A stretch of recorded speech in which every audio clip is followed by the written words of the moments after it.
E aí pessoal, tudo bem? Aqui é o Rony, professor de Física. Neste vídeo vamos abordar o estudo do ímã permanente. Nesta situação, a força magnetomotriz é igual a zero, pois não há correntes elétricas livres. Sendo assim, eu posso escrever a seguinte igualdade. A circulação do campo auxiliar H ao longo de um circuito fechado C é igual a zero. Imaginando mais uma vez, para dar suporte aos nossos cálculos, a bobina toroidal com entreferro ilustrada no quadro, eu posso reescrever essa igualdade da seguinte forma.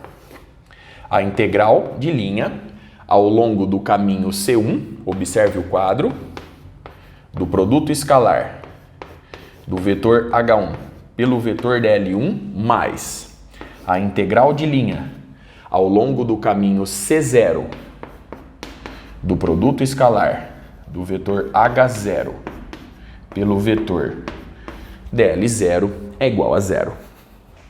O vetor H e o vetor dl possuem a mesma direção e sentido. Sendo assim, esse produto escalar nos fornece simplesmente o produto H1 vezes dl1. Da mesma forma, esse produto escalar nos fornece simplesmente o produto H0 vezes dl0. H1 e H0 permanecem constantes por simetria, portanto eu posso retirá-los da integração.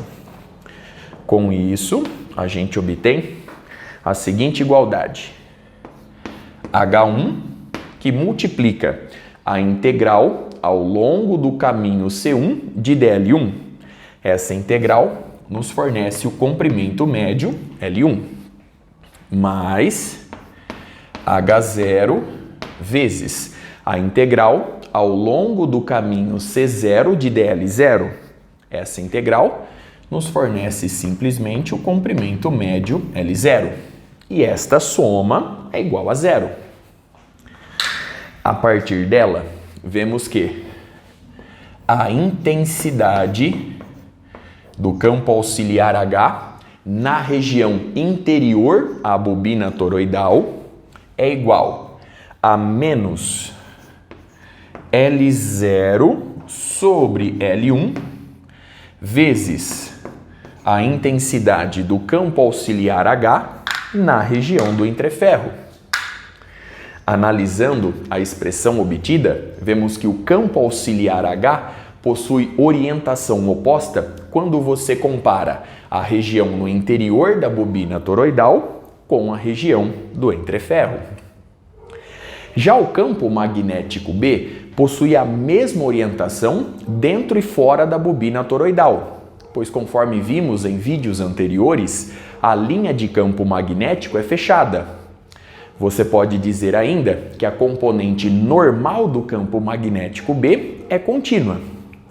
E sendo B0 igual a μ0 vezes o campo auxiliar H0, vemos que B0 e H0 possuem a mesma orientação.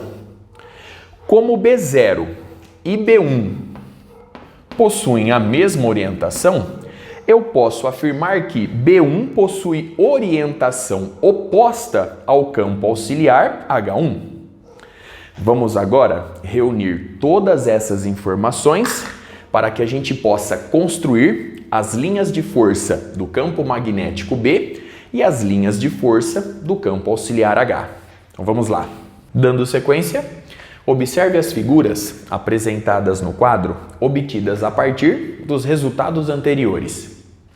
Enquanto que as linhas de campo magnético fechadas possuem a mesma orientação dentro e fora do ímã, as linhas do campo auxiliar H, embora semelhantes às linhas de campo magnético na região externa do ímã, possuem orientação oposta em seu interior.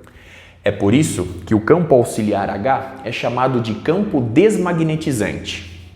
Observe a interpretação desse resultado no ciclo de esterese ilustrado ao lado, que nos mostra o ponto de operação de um ímã permanente. Analisando essa figura mais uma vez, vemos que a componente normal do campo auxiliar H possui uma descontinuidade na interface que separa a região interna da região externa do ímã permanente. Essa descontinuidade, que surge devido a uma descontinuidade no vetor magnetização, pode ser interpretada como a presença de uma densidade superficial de cargas magnéticas. Com efeito, sabemos que o campo auxiliar H é igual ao campo magnético B sobre μ0 menos a magnetização M. Sendo assim, o divergente do campo auxiliar H é igual a 1 sobre μ0 vezes o divergente do campo magnético B menos o divergente da magnetização M. Conforme vimos em vídeos anteriores, o divergente do campo magnético B é igual a zero. Logo, o divergente do campo auxiliar H é igual ao negativo do divergente do vetor magnetização. Note que a descontinuidade que aparece no vetor magnetização acaba se refletindo em uma descontinuidade no campo auxiliar H. A partir dessa igualdade, eu posso escrever que o divergente do campo auxiliar H é igual. Observe a figura mais uma vez. Eu vou definir agora o versor N. É um vetor unitário, perpendicular à superfície externa do ímã e apontando para fora dela, conforme eu ilustro no quadro. Sendo a magnetização na região externa do ímã igual a zero, a divergência do campo auxiliar H eu posso escrever como o produto escalar do versor N pelo vetor dado pela diferença H0 menos H1. E isso é igual ao negativo da divergência do vetor magnetização. Pelo mesmo raciocínio, você vai encontrar o produto escalar do versor N pelo vetor magnetização M1.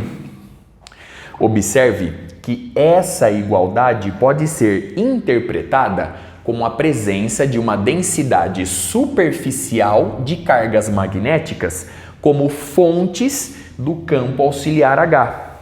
Embora saibamos que tais cargas magnéticas não existem.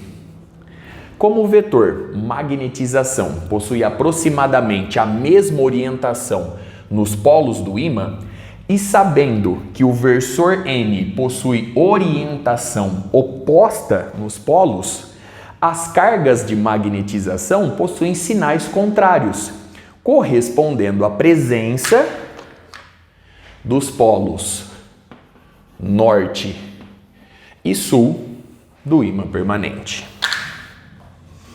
Observe mais uma vez os resultados obtidos, toda a interpretação realizada. Com isso eu encerro este vídeo. Até a próxima.